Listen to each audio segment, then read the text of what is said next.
Hello மக்களே, நான் தான் உங்கள் சிசிஐ பேசுகிறேன். ஆஸ்திரேலியாவில் நடக்கிற பிபிஎல்ல ஒரு சம்பவம் நடந்திருக்கு. அது என்னன்னு பார்க்கலாமா? பொதுவாக டைலாண்டர் பேட்ஸ்மேன் வந்து லாஸ்ட் பாலில் சிங்கிள் இருக்கும்போது நான் ஸ்ட்ரைக்கர் இருக்க பேட்ஸ்மேன் வந்து சிங்கிள் கீழே வேணான்னு சொல்லுவாங்க.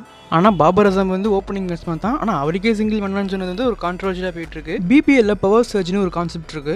பேட்டிங் டீம் 11 ஓவர் முடிஞ்சதுக்கு அப்புறமா ஏதாவது ஒரு 2 ஓவரை சூஸ் பண்ணிக்கிட்டு அதில் 2 ஃபீல்டர் மட்டும் அவுட் சைடில் நிற்பாங்க, பாக்கி எல்லா ஃபீல்டர் வச்சு இன்சைடில் நிற்பாங்க.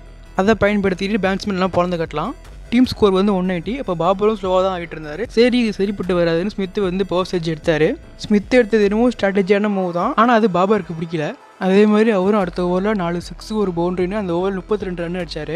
42 பாலில் செஞ்சுரியும் போட்டார். பாபர் அசாமும் 39 பாலுக்கு 47 ரன் அடிச்சுட்டு அடுத்த ஓவருக்கே அவுட் ஆகிட்டு போயிட்டார். அவுட் ஆகிட்டு கடுப்பில் பவுண்டரி ஓப்பெலாம் அடிச்சுட்டு போனார். உள்ள பால் அடிக்க சொன்னால் பவுண்டரி ஓப்பை அடிச்சுட்டு போயிட்டுருக்காரு இவர். இதே மாதிரி சம்பவம் பாகிஸ்தான் டீம் பிளேயருக்கு நிறைய டீம்ல நடந்துட்டுருக்கு. சரி, இப்போ நீங்கள் சொல்லுங்கள், ஸ்மித் பண்ணது சரியா தப்பான்னு? அப்படியே லைக்கை தட்டி விட்டு போயிடுங்க. கீழே கமெண்ட்ஸ் பண்ணுங்கள். Thank you, Tata, bye bye.